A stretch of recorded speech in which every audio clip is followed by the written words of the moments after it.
나우 인터뷰입니다. 유럽연합에 속해 있던 영국이 EU에서 탈퇴하기로 한 날이 오늘로 딱 21일 남았습니다. 얼마 안 남았죠? 그런데 문제는 이 영국 정부와 EU 간에 여전히 탈퇴 협정이 마무리가 되지 않았다는 점입니다. 영국 현지에서 바라보는 분위기는 어떨까요? 영국 런던에 있는 김수정 통신원 전화로 연결해서 이야기를 나눠보도록 하겠습니다. 통신원님 안녕하세요.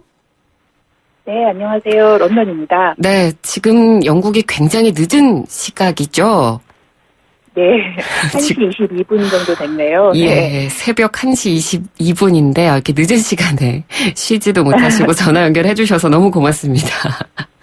네, 자, 이 감사합니다. 브렉시트까지 지금 앞서 말씀드린 대로 21일 정도 남았습니다. 진짜 한 달도 채 안 남은 건데 국민 투표가 있었던 3년 전 상황과는 크게 달라진 게 없는 것 같거든요. 이 현재 영국 국민들의 분위기는 어떻습니까? 네, 아무래도 그 브렉시트 결정이 정말 코앞으로 다가와서 그런지 분위기가 참 뒤숭숭한데요. 네. 공식적으로 달라진 건 말씀하신 대로 하나도 없는 게 사실이지만 실제 안으로는 많은 변화가 있었습니다. 네. 우선 가깝게는 파운드화 가치가 좀 떨어졌고요. 굵직굵직한 그 다국적 기업들이 영국을 떠났거나 떠날 계획을 세우고 있어서 경제가 아주 안 좋아졌죠. 부동산이나 어떤 투자도 아예 거래가 많이 없으니까 당연히 침체가 되고 있고요. 네. 흔히들 경제에서 가장 나쁜 게 불확실성이다. 뭐 이런 말들을 하시던데요. 네. 사실 아직 영국 경제가 어떻게 될지 아무도 모르겠지만 뭐 확실하지가 않으니까 투자나 거래를 꺼리고 관망하고 있는 분위기고요. 네. 그런 상태에서 3년 정도 이렇게 시간이 흐르니까 경제 흐름이 자연스럽게 둔해지고 있는 겁니다. 그렇군요. 그 일반 여론 중에 예전에 이 브렉시트 찬반 투표 했을 때 괜히 찬성했다. 뭐 이런 후회 목소리는 없나요? 이런 상황이 이게 지속되다 보니까 내부에서도 재투표 이야기도 좀 나오지 않을까 싶거든요. 네, 지난 3년 내내 나왔던 얘기인 것 같아요. 재투표 이야기는. 네네. 네, 이달 초에도 제1야당인 그 노동당은 재국민투표를 전제로만 이번 그 합의안 의회 통과를 지지하겠다 이런 발표도 했었고요. 네. 그 앞서 제레미 코빈 노동당 대표는 지난달 27일 유럽연합 관세 동맹 영구 잔류 등 5가지 조건을 담은 노동당의 브렉시트 계획 결의안 수정안이 의회에서 부결이 되니까 제2 국민투표를 이제 추진하겠다 이렇게 밝혀서 브렉시트를 반대하는 사람들의 기대감을 한껏 높이기도 했었습니다. 네. 그렇지만 그 재투표가 말처럼 간단한 거는 아닙니다. 네. 그 브렉시트 국민투표를 다시 하려면 대체 준비에만 최소 수개월이 걸리는 만큼 당장 오는 3월 29일 예정된 브렉시트를 연기해야 가능한 일이고요. 네. 또 2016년 국민투표를 통해서 그 국민들이 직접 결정된 상황인데 이거를 또 거꾸로 뒤집는 게 민주주의의 어떤 원칙, 근간을 흔드는 일일 수도 있다는 점에서 위험할 수도 있는 겁니다. 네. 또 테레사 메이를 필두로 많은 정치인들이 재투표를 강하게 반대하는 점에서도 실제로 다시 제2 국민투표를 한다는 거는 쉽지는 않을 것 같습니다. 네. 아무튼 이 브렉시트가 계획대로 실행이 되려면 영국 정부와 EU가 맺은 합의안이 영국 하원의 승인을 받아야 되는 거잖아요. 그런데 메이 총리가 가지고 왔던 1차 합의안은 일단 부결이 됐고요. 다음 주 화요일 12일입니다. 2차 합의안에 대한 투표를 진행할 것으로 예정이 돼 있는데 하원에서 이 합의안이 통과가 될지 현재 분위기는 어떻게 보고 있나요? 대부분의 현지 언론들은 또다시 부결될 것이다. 이렇게 점치고 있습니다. 네. 핵심은 논란이 되고 있는 게 아일랜드 국경에 대한 안전장치를 놓고 유럽연합과 절충안을 찾지 못했기 때문인데요. 사실 영국 정부는 오는 12일 2차 승인투표가 부결될 것을 내부에서 이미 예상을 하면서 3차 투표를 이미 계획하고 있다는 설도 나오고 있습니다. 현재 메이 총리는 하원의 지지를 당부하기 위해서 8일 연설에 나설 예정인데요. 네. 한 장관은 하원 표결에서 브렉시트 안이 부결될 것이 확실해 보인다면서 반대표가 얼마나 나오는지에 따라서 메이 총리 다음 행보가 결정될 것이라고 말했습니다. 일부에서는 2차 승인투표에서 부결된 표 차이가 60표 미만이면 3차 투표에 가면 이길 수 있다 이렇게 보고 있지만요. 언론에서는 아마 최대 100표 차 이상 이렇게 부결되지 않을까. 그래서 메이 총리가 심각한 어려움에 직면할 수도 있다고 보고 있습니다. 네. 우리가 영국 하원의 구성 상황을 조금 더 구체적으로 알면 이야기가 좀 쉬울 것 같은데 투표에 참가할 수 있는 영국 하원 의원이 그러면 총 몇 명이고 이 중에 몇 명이 찬성표를 던져야 합의안이 통과가 되는 건가요? 영국 하원 의원은 총 610명입니다. 네. 투표권이 없는 의장 등을 제외하면 투표에 실제로 참가하는 인원은 모두 639명인데요. 네. 이들 중 과반수인 320명이 찬성표를 던져야 그 합의안은 통과가 됩니다.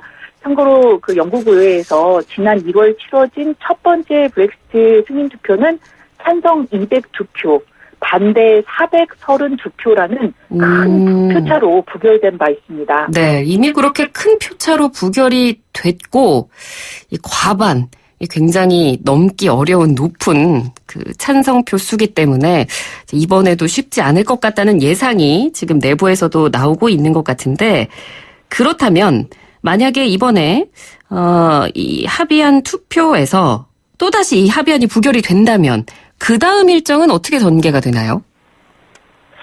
이미 그 필립 해먼드 영국 재무장관은 다음 주 하원에서 진행될 이 그 합의안 승인 투표가 또 부결될 경우 브렉시트 시점을 연기할 수밖에 없다 이렇게 발언을 했는데요. 네. 앞서 메이 총리는 또 부결이 된다면 13일 다음 날이죠. 영국이 합의 없이 EU를 탈퇴하는 노딜 브렉시트 여부를 의회 부결에 바로 붙이겠다 이렇게 밝혔고요. 네. 만약에 의회가 노딜 브렉시트마저 거부할 경우에는 또 다음 날인 14일 브렉시트 시점을 연기하는 방안을 하원 결정에 맡기겠다고 발표를 했는데요. 현재 시점에서는 이번 협의안이 부결되면 일정이 연기되는 게 가장 가능성이 높을 것 같습니다. 일정 연기가 가장 가능성이 높다. 그럼 이 노딜 브렉시트에 대한 가능성에 대한 부분은 이야기가 어떻게 나오나요? 물론 이제 모든 게 가능성이 있기 때문에 그렇죠. 노딜 브렉시트도 가능성이 있습니다. 네. 그 노딜 브렉시트가 성립이 되면 사실 EU와 그 영국이 합의한 전환 기간이 적용되지 않아서요. 그동안 영국이 받던 모든 혜택이 사라지게 됩니다. 그러니까 그 앞서서 영국과 EU는 탈퇴 협정에서 브렉시트의 그 원활한 이행을 위해서 2020년 말까지 21개월 동안 그 전환 기간이라는 것을 주기로 했었는데요. 네. 전환 기간이 있으면 영국은 사실 관세 동맹 잔류에 따른 혜택을 그대로 계속 누릴 수가 있고요. 주민들 역시 자유롭게 이동할 수가 있습니다. 그런데 만약에 그냥 노딜 브렉시트가 되면 이런 혜택이 어떻게 될지 더 이상 보장이 되지가 않는다는 거죠. 네. 그렇게 되면 뭐 관세나 이런 문제 때문에 기업들이 줄줄이 영국을 떠나게 될 거고 글로벌 시장 전체가 불안해질 거다. 이런 경고도 계속 나오고 있는 상황입니다. 네, 이 뭐 노딜이냐 아니면 연기냐 두 개 다 사실 상황이 좋지는 않은데 지금 뭐 한국 언론도 그렇고요. 대부분은 이런 뭐 노딜이든 연기든 전부 다 좀 우려하는 시각으로 보고 있는데 영국 국민들은요. 노딜을 더 걱정하나요? 아니면 브렉시트 연기를 더 걱정하나요?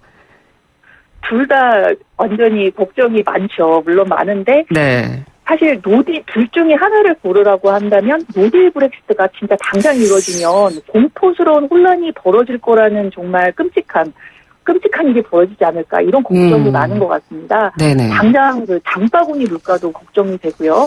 그동안 뭐 걱정 없이 자유롭게 드나들었던 유럽에 갈 때 비자 부분은 어떻게 되는 건지 그렇죠. 또 여기서 그동안 이제 3년 동안 파운드와 가치가 계속 떨어졌는데 네. 더 떨어질 가능성도 있으니까 여러 가지로 걱정이 많습니다. 네, 그래서 관련 내용과 관련해서 한국 언론에서 이런 이야기도 나오거든요. 영국 내에서 노딜 브렉시트에 대한 우려가 커지니까 뭐 식료품이나 생필품 사재기 조짐이 보인다. 이런 기사들도 나오는데 실제로 지금 영국 국민들이 이런 움직임을 보이고 있는지 궁금하거든요. 저도 사실 좀 고민을 했었어요. 네네. 화장지나 좀 이렇게 오래가는 의약품 이런 거를 미리 사다 놓을까 이런 네네. 고민은 했었는데요. 아직 실행을 하지는 않았습니다. 네. 그리고 제 주변에도 사재기를 실제로 하는 사람을 본 적은 없습니다. 아, 그렇군요. 뭐 저도 브렉시트를 앞두고 영국 주민들이 그 좀 와인을 싸게 구매하고자 프랑스로 떠나는 원정 사재기가 유행하고 있다 이런 네. 뉴스도 봤는데요. 네네.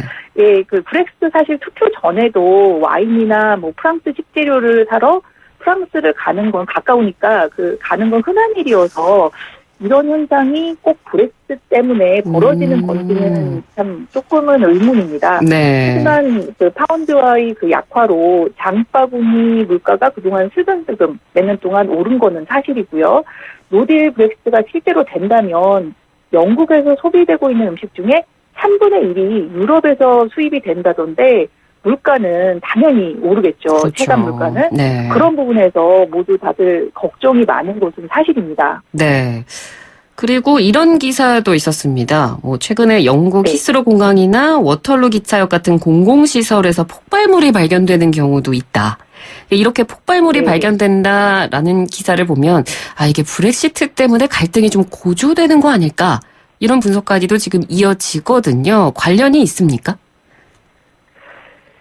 이게 이번 주에 있었던 일들인데요. 아시다시피 아직까지 누가 폭발물 사건을 일으킨 건지, 주동 세력이 따로 있는 건지, 아니면 이게 뭐 정말 장난이었는지 밝혀진 게 아무것도 없지 않습니까? 그렇죠. 그럼에도 불구하고, 이게 혹시 브렉시트를 둘러싼 묻지마 테러가 아닐까 하는 우려가 조심스럽게 나오고 있는 것은 사실입니다. 실제로 브렉시트와 직접적인 관련이 있는지는 뭐 확인되지 않았지만, 지난 2, 3년 동안 런던 내 폭행 사건이 많이 늘어났고요. 피부로 느끼는 치안이 나빠진 것도 사실입니다. 네. 그러니까 뭐 직접적인 관련이 있는지는 밝혀진 게 없지만 그래도 영국에서 네. 사는 분들은 어째도 물가적으로나 치안적으로나 약간의 불안함을 느끼고 있다라는 그런 분위기인데 이 또 외국 국적 취득하려는 영국인이 늘고 있다. 글로벌 기업들도 영국을 떠나고 있다. 뭐 이런 소식도 나오더라고요. 네, 그렇습니다. 영국이 브렉시트를 결정한 그 이듬해인 지난 2017년에 EU의 다른 회원국의 국적을 획득한 영국인이 전년보다 2배 이상 늘어났다고 하더라고요. 네. 역사적으로도 좀 연관이 깊고 같은 영어권 나라인 아일랜드 국적을 취득하려는 영국인이 너무 많아서 대기 시간이 매우 길어졌다는 이야기도 들었습니다. 네네. 네, 한편 금융기업이나 여러 글로벌 기업들, 혼다, BMW, 도요타 이런 자동차 기업들도 영국 생산을 중단하기로 결정했거나 심각하게 고려 중인 것으로 알려져 있는데요. 당연히 이런 기업들이 이탈이 줄줄이 이어지면 경제나 고용은 급격히 나빠지겠죠. 네, 그렇군요. 일단은 뭐 다음 주에 있을 영국 하원의 투표 상황을 우선 지켜봐야 좀 더 정확한 분석을 할 수 있을 것 같고요.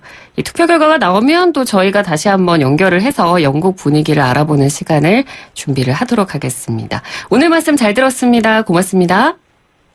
네, 감사합니다. 네, 지금까지 영국 런던에서 김수정 통신원과 함께 이야기 나눠봤습니다. 1부는 여기서 마치고요. 잠시 뒤 2부에서 뵙죠.